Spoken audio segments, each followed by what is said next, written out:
peaking for competition, part 2.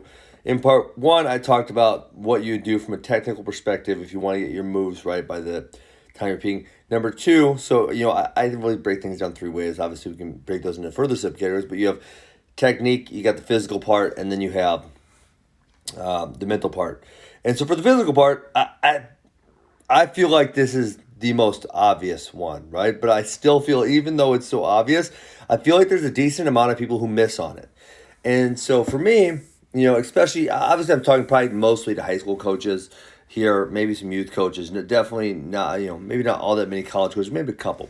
But nevertheless, even in college, the season's much significantly longer. You have a more active preseason, but there is a season, okay?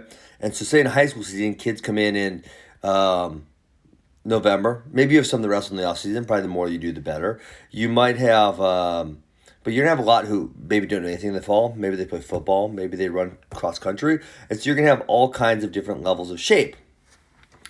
And so I think we can agree, especially even at the high school level, that these kids, most of your team, right? If you have a handful of kids who are training year-round wrestling, that's really fantastic.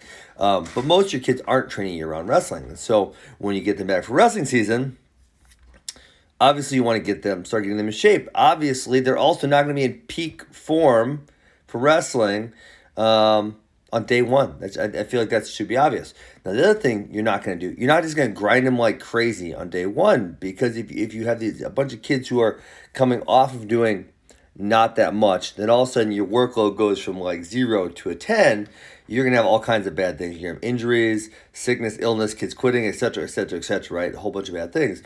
And so I think for me, I talked a whole bunch in the last one about how in the early season, when you're far away from those toughest tournaments, the state tournament, et cetera, that you're going to throw a whole bunch of technique as far away as you can. So that also would mean that you're going to spend a whole bunch of time on that. So in the beginning of your season, you're probably spending a whole bunch of time on the technical aspects, and so you're probably not getting as much conditioning and or live going on.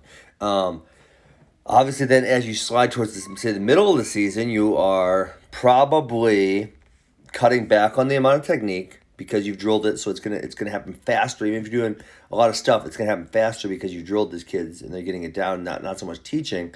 So then probably your live wrestling is starting to ramp up. You're starting to get in better shape. And then so if it's two things, one going down and the other going up, right? Because you can only have so much time.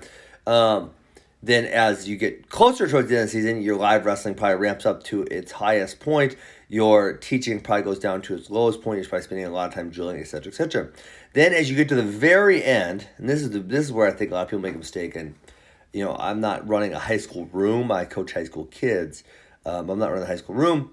In my opinion, a lot of kids, high school coaches, parents are still in the misconception that, oh my gosh, we're only a week away from regional, sectional, state. I need to go as hard as I can go. I need to go balls to the wall. I need to give my best effort. And it's like, whoa, dude, man, if you're grinding your body right before those times when you should be peaking, or having best performance, you aren't going to have your best performance because your body's going to be worn out, it's going to be tired.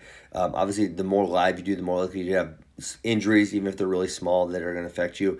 And so when you get towards the end of the season, you should be working on peaking your body. And so I know, like, my high school coach, who I think did a great job. And then I feel like college pros, I feel like all of them have it down fairly well. It's fairly well accepted what you need to do. But like my high school coach, John Messmer, he did a great job at it. And it was, we would go really hard that second half of the season. And then right after conference, we'd have 1 or 2 tough days, then a couple of easy days going to regionals. Right after regionals, we'd have 1 or 2 tough days, a bunch of easy days going into sectionals. And then right after sectionals, it was like one hard day and then easier days going into state. So we're getting a whole bunch of easier days. So our body heals, our body recovers, and we're having less injuries, and we're ready to go at the end of the season when we should be. And so that's from a physical perspective. The other thing that obviously I didn't really talk about strength and conditioning, which is the physical portion. Obviously when you say we get done with the season and you don't have another big competition for a while, you have to make weight, you're probably going to, try to put on some muscle, try to get a lot stronger. And so you're going to be lifting really heavy weights likely, something like, obviously not college kids, probably not young kids, but maybe older high school or college. So you're gonna be lifting really heavy weights, bulking, bulking phase, eat as much protein as you can, and then but then if you're doing that like say a week before state, people are like, what in the world are you doing here, right? If you're still lifting or doing strength conditioning, it should be higher volume, higher intensity, lower weight type of stuff. So that's part two. I feel as though this is fairly obvious. I don't feel like there's any secrets there. So part one, pair that with part one, which is all about technique, where we're doing, all of our learning far away from the main tournaments that we're preparing for. As we close those tournaments, we hone in on the techniques, we make small adjustments, but we don't add a lot of huge new skills to kids' arsenals. So that's part two. Next part three, next week, I'll be talking about the mental aspect of all this stuff. Ooh, we are right in the heart of wrestling season. It's so much fun. Thank you guys for tuning in. I appreciate it. I hope you guys enjoyed it. Peace.